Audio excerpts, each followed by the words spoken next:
pessoal, vamos a mais uma aula e o assunto de hoje é sociedade mineradora.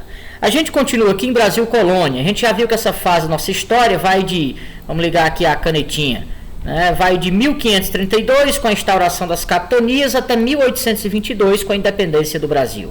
Esse primeiro intervalo aqui de tempo é um momento em que Portugal vai obter muito lucro na colônia brasileira explorando o negócio do açúcar. Vamos lembrar que Portugal até ainda é uma grande potência econômica no cenário mundial.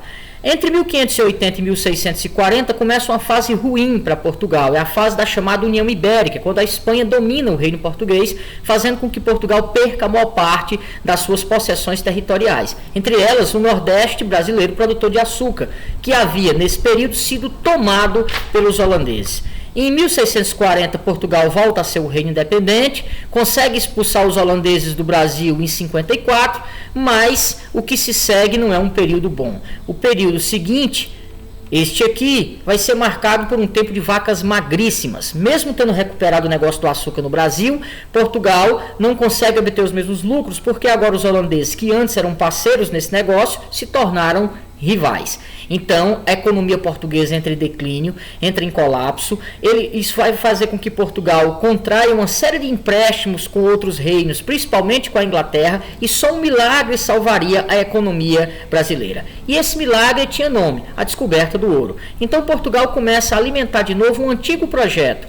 Eles já estavam há 200 anos no Brasil e ainda não haviam encontrado esse metal precioso, ao contrário da Espanha, que em sua poção americana haviam contactado o ouro desde o primeiro momento. Então Portugal, com os lucros com o açúcar, acabou meio que colocando de lado esse projeto, mas agora era urgente, era necessário. E aí quem é que entra na história? Os bandeirantes paulistas. Esses caras vão receber a missão do rei de encontrar, de intensificar a busca pelo ouro. Os bandeirantes, deixa eu limpar aqui, né, a nossa tela, dá uma limpada aqui. Vamos lá, os bandeirantes paulistas eram uma galera que vivia aqui, né, nos altiplanos do hoje estado de São Paulo, não no litoral, e viviam de praticar uma agricultura de subsistência, mas tinham como principal atividade as bandeiras, expedições montadas com 30, 40, 50 pessoas que adentravam o sertão para dentro do território, procurando drogas do sertão, ervas, raízes, que serviam como condimentos, como remédio, procurando também índios, era um dos seus principais objetivos. Eles invadiam tribos, capturavam índios para trabalhar como escravos nas suas lavouras ou vendê-los para os engenhos, por exemplo. Só que a partir da segunda metade do século XVII, uma outra atividade, um outro objetivo se apresenta aos bandeirantes. Estimulados pelo rei, agora eles passam nessas bandeiras a procurar o ouro e vai dar certo. Entre 1693 e 1695, eles vão encontrar as primeiras minas de ouro aqui onde eu estou circulando, onde hoje é o estado de Minas Gerais. Só uma curiosidade, depois de descobrir o ouro aqui, eles vão descobrir no Mato Grosso e em Goiás. E nessa região, reza a lenda que um bandeirante, tentando convencer os índios a mostrar a ele onde havia ouro, pegou uma cumbuca, botou aguardente, né, cachaça, e que os índios pensaram que era água e tocou fogo. Então os índios, apavorados, né, achando que ele havia tocado fogo na água, o apelidaram de Anhanguera, o demônio do fogo, né? Bom, isso é só uma curiosidade, curiosidades à parte, vamos seguir. A partir da descoberta das primeiras minas, começa o chamado ciclo do ouro no Brasil, né? O ciclo do ouro compreende esse período aqui que eu estou marcando. Então vamos lá, vamos começar a entender sobre esse período, entendendo como se dava a extração do ouro descoberto nessa região. Havia dois tipos de ouro: o ouro de aluvião, que era o ouro encontrado às margens do rio ou no leito do rio, misturado com pedra, com cascalho. Esse ouro era de fácil acesso e foi exatamente esse tipo de ouro que atraiu muita gente para cá, na vã ilusão de que todos poderiam acessá-lo e de que essa riqueza seria distribuída entre todos. Quando esse ouro começa a rarear, vai entrar em cena o ouro de mina, que é o ouro extraído das rochas, né? Que são essas cavernas cada vez mais profundas que vão sendo cavadas no solo, né? Em busca do ouro enrustido, né, nas rochas. Bom, a notícia do ouro no Brasil provocou uma corrida pelo ouro. Gente tanto da colônia, de regiões como o Nordeste, como da coroa, como de Portugal, vão migrar para essa região. É gente de todos os lugares que correm para cá para tentar a sorte. Esse ouro essa busca pelo ouro não precisa dizer que vai gerar intensos conflitos. O mais conhecido desses conflitos foi a Guerra dos Emboabas, um conflito sangrento que vai durar alguns anos entre os paulistas e os que vieram de fora. O nome Emboaba é o nome dado pelos paulistas a essa galera que veio para a região. Os paulistas entendiam que, como eles haviam descoberto o ouro, o direito de explorar era exclusivo deles. Isso não interessava ao rei de Portugal, que, embora entendesse que os paulistas também tinham direito, na prática ele queria que explorasse o ouro quem tivesse capacidade para fazê-lo, né? O fato é que esse conflito vai se arrastar por alguns anos e os estrangeiros vão vencer os paulistas. Os paulistas então vão ser expulsos do território e é assim que eles vão migrar, por exemplo, mais para o centro e vão descobrir ouro em Goiás e em Cuiabá. Mas a região predominante da atividade mineradora vai ser mesmo a região das chamadas Minas Gerais. Eu vou colocar aqui um mapa atual do Brasil, vou dar uma apagadinha aqui novamente, só para vocês terem noção de onde ficava a região mineradora. Veja, nós tínhamos aqui na Bahia alguma produção, né, sobretudo de diamantes.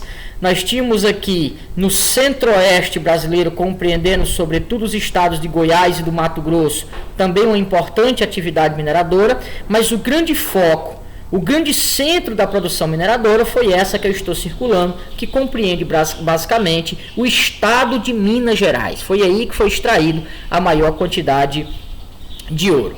Bom, para resolver, eu falei que um grande fluxo de pessoas migraram para aí. Então já dá para imaginar que essa região era um verdadeiro caos. Já citamos alguns conflitos como a Guerra dos Emboabas. Para resolver esses conflitos e para dinamizar, organizar a produção do ouro, o governo português então vai criar uma coisa chamada Intendência das Minas. A Intendência era um órgão administrativo que ele instalou nas principais vilas onde acontecia a extração de ouro. Essa intendência tinha um administrador, que era o intendente, ele era uma espécie de prefeito, mas focado na atividade mineradora. Por exemplo, cabia a ele distribuir datas, lotes, aonde as minas seriam instaladas. Quando o ouro de aluvião foi rareando e ficou exclusivo, o ouro predominante era o ouro das rochas, aí a galera começou a entender que nem todo mundo teria acesso a essa extração, porque os intendentes concediam lotes a quem demonstrasse capacidade de extrair, tivesse capacidade de investimento, comprar ferramentas, escravos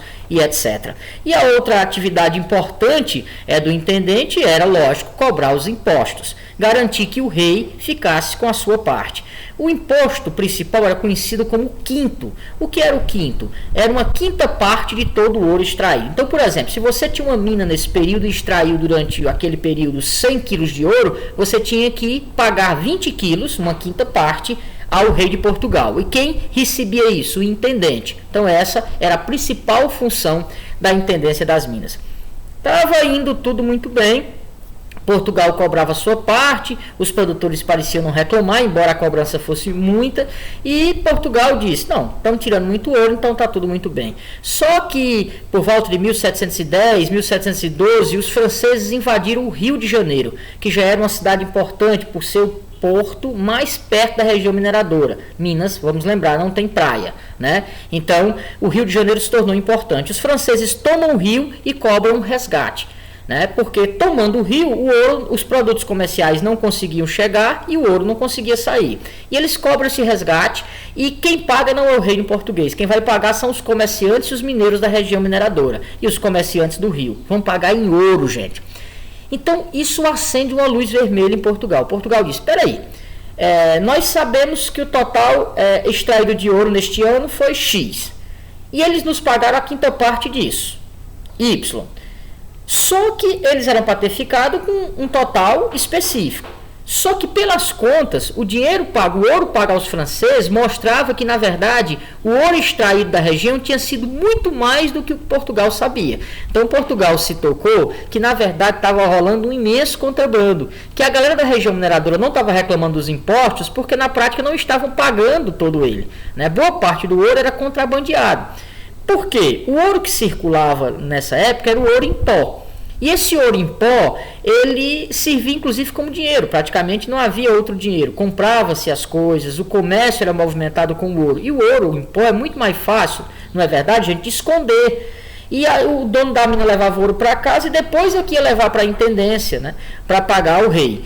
Então, para tentar diminuir o contrabando, para evitar o contrabando, o reino português tomou uma medida eficiente e radical. Ele resolveu instaurar um órgão chamado Casas de Fundição. O que era isso, pessoal? O ouro agora, extraído da mina, tinha um fiscal direto do rei, e esse ouro não podia ir mais, por exemplo, para a casa do dono da mina. Ele tinha que ir direto para a casa de fundição, o ouro em pó. E lá ele seria fundido e transformado em ouro em barra. Então, dessa forma, o rei já tirava a sua parte e entregava a parte dos mineiros em barras. Qual era a ideia? Que o ouro não circulasse mais em pó. Então, ficou proibida a circulação do ouro em pó. Só para você ter ideia, essas marcas que você está vendo no ouro, era para garantir que essas barras não fossem falsificadas. Veja, cada marca dessa, ela tinha um objetivo, ela tinha uma função.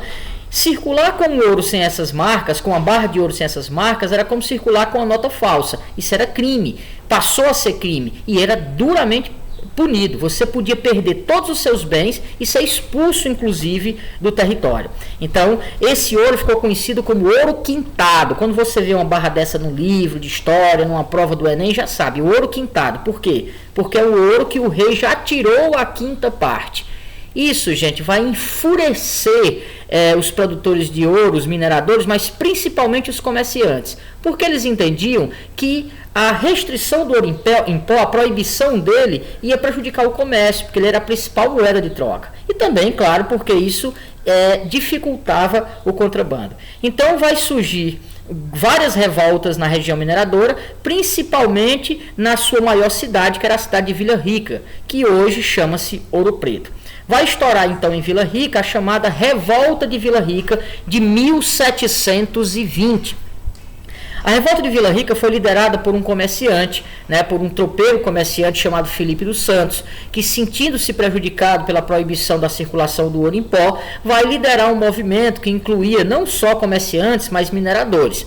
Esse movimento ganha corpo, ganha muitos adeptos, e eles vão pressionar o governante da região, que era o Conde de Assumar. O Conde, assustado com aquela revolta, vendo que não tinha como combatê-la, aceita as reivindicações da revolta, que eram basicamente acabar com as casas de fundição. O principal objetivo da revolta era fazer com que as casas de fundição deixassem de existir, que o ouro em pó voltasse a circular livremente. O Conde de Assumar então diz: não, tudo bem, eu concordo, eu aceito as reivindicações, mas ele mentiu. Ele fez isso para ganhar tempo. Os revoltosos então baixaram a guarda e o Conde de Assumar acionou as forças reais, e quando elas chegaram até a região, todos os líderes foram presos e Filipe dos Santos foi cruelmente executado em público, para que as pessoas vissem o que acontecia com aqueles que ousassem se levantar contra o rei de Portugal. Bom, nessa imagem aqui, há algumas versões sobre a morte de Filipe dos Santos. Alguns dizem que ele foi enforcado e depois esquartejado, como Tiradentes, e suas partes espalhadas pela cidade, mas há duas outras versões. Uma delas que ele teria sido colocado num barril cheio de facas e jogado nas ruas. As ruas de Vila Rica são íngremes, são ladeiras, em frente a todos, para que ele morresse de forma cruel. A outra versão é a de que ele teria sido, como a imagem mostra aí, a pintura mostra, ele teria sido amarrado vivo em 4 cavalos, um em cada braço e pernas, e teria sido esquartejado vivo, gente. Teria sido mais ou menos isso aqui, ó. Observem, vivo. Isso é uma punição altamente cruel. E qual é a ideia do governo português? Que as pessoas, vendo essa punição com tal nível de crueldade, se sentissem desencorajadas a promoverem tais revoltas. Vejam como é que Portugal governava a nossa região, com mão de ferro. Para eles só interessava o lucro deles, Bom, você está vendo que algo como isso deve ter provocado um pavor na população, e você está dizendo assim: não, então o contrabando deixou de existir. Que nada. Já viram falar no Santo do Pau Oco? Pois é, a galera na região mineradora encontrava sempre uma forma de contrabandear o ouro, escondendo pepitas no cabelo dos escravos, transportando das mais diversas formas. Uma das que ficou mais popular e que virou até ditado popular, hoje quando a gente quer chamar alguém de falso, a gente diz: é Santo do Pau Oco, Por quê? Porque uma das formas mais engenhosas era mandar fazer santos porque o santo não despertaria tanta confiança, era um objeto sagrado, só que dentro desses santos, que eram ocos, iam o ouro em pó, iam as pepitas. Então, era uma das muitas formas de contrabando. É aí, gente, que nasce o chamado jeitinho brasileiro, que nada mais é do que um nome carinhoso para a corrupção. E o jeitinho brasileiro é fruto de uma relação mútua. O governo explora o povo, explorava ontem com Portugal e continua, de certa forma, explorando hoje, e o povo, para tentar lidar com isso, acaba criando formas de enganar o governo. É aí que nasce o chamado jeitinho brasileiro, que, repito, nada mais é do que corrupção. Bom, vamos falar agora de outros 3 aspectos importantes: interiorização, urbanização e aumento populacional. Vamos começar aqui, interiorização. Nós vimos que, nos primeiros 200 anos, a colonização portuguesa se restringiu ao litoral. Eles começaram primeiro extraindo o pau-brasil, depois produzindo o açúcar. Permaneceu assim durante muito tempo. Depois, nós já vimos no início desse bimestre que atividades foram responsáveis por ir ocupando o interior. Nós vimos que a pecuária ocupou o interior do Nordeste e o interior do Rio Grande do Sul, a criação de gado. Nós vimos que a procura pelas drogas do sertão foi fazendo com que outras regiões fossem sendo ocupadas. Nós vimos também que os jesuítas fundaram diversas missões de catequização de índio pelo interior. Mas a outra atividade muito importante e responsáveis por essa interiorização, levar a gente do litoral para o interior, foi quem? A mineração. Nessa área que eu estou circulando, onde hoje, na verdade um pouquinho mais para cá, onde hoje fica o estado de Minas Gerais, e que é o nosso assunto aqui, Bom, nessa região, devido ao grande fluxo de pessoas migrando para aí, vai surgir um processo, acelerar o processo de urbanização. Diversas cidades vão surgir na região mineradora. Principalmente, vamos ampliar aqui, deixa eu dar uma apagadinha aqui, vamos ampliar aqui o mapa de Minas Gerais. Observe, aqui está as principais cidades dessa região. E observe como elas eram perto umas das outras, 5 quilômetros, 10 quilômetros. Isso criava um ambiente favorável, isso faz com que um grande fluxo de pessoas vá residir aí, certo? Aumenta-se, por exemplo, o fluxo de escravos. Vamos a alguns números aqui, ó. Observe, em 1690, 200 anos depois dos portugueses terem chegado aqui, o Brasil tinha no máximo 300 mil pessoas. Eu estou falando espalhado por todo o território, gente. 300 mil pessoas é a população de Juazeiro hoje, Juazeiro do Norte, quase isso. Fortaleza, para você ter ideia, hoje tem 2,5 milhões de habitantes. Então o Brasil inteiro tinha 300 mil. Agora observe, em 1780, aí o ouro foi descoberto. 80 anos depois da descoberta, o Brasil já tinha 2,5 milhões de habitantes. Em 1798, portanto, 100 anos depois da descoberta do ouro, o Brasil já tinha mais de 3 milhões. Então, observe, houve o número decuplicou, não acertei aqui a palavra, decuplicou, aumentou 10 vezes. Devido ao quê? Devido à mineração. 500 mil pessoas ou mais viviam só nessa região aqui, ó, na chamada região mineradora, ok? Isso vai favorecer, então, o outro aspecto era o aumento populacional promovido pela descoberta do ouro. Isso tudo vai favorecer um outro aspecto importante, que era o quê? O desenvolvimento comercial. Gente, a atividade do açúcar era sobretudo para vender para fora. Então, o comércio interno no Brasil, nos 200 primeiros anos, era muito pequeno, era quase apagado. Só que o ouro vai desenvolver uma atividade mercantil, vai estimular a atividade mercantil de forma muito intensa. E vamos olhar aqui para a região mineradora. Percebem? Como eu disse, essas cidades estão muito próximas umas das outras. Isso, e com muita gente morando aí, mais de 500 mil pessoas. Essas pessoas precisam comer, se vestir, precisam de ferramentas, E aí, então, vai fazer com que o comércio seja uma atividade pulsante nessa região. Então, quando você circulava nessas cidades, a atividade comercial estava em trânsito quase que 24 horas. Aí você deve estar se perguntando, professor, mas eu já aprendi de geografia que Minas não tem mar. Então, o litoral ficava mais ou menos aqui. Como é que os produtos chegavam até essa região, vindos da Europa ou de outras regiões? Aí entrava em cena os tropeiros. Os tropeiros, gente, vamos apagar aqui de novo. Os tropeiros eram comerciantes que tinham esse nome porque conduziam tropas, tinham 15, 20, 30, 40 mulas, que transportavam os produtos do Rio de Janeiro até a região mineradora, né? Iam cortando, rasgando estradas, e não só do Rio, de outras regiões também do país. Só para vocês terem ideia, os tropeiros foram responsáveis por conectar territórios que antes eram incomunicáveis, conectar por terra, porque, por exemplo, a capitania de Pernambuco, se tinha alguma conexão com o Rio, se dava por mar, não havia estradas, e essas estradas foram sendo abertas pelos tropeiros. Olha, eles têm um papel fundamental nisso. Veja, a região mineradora é aqui.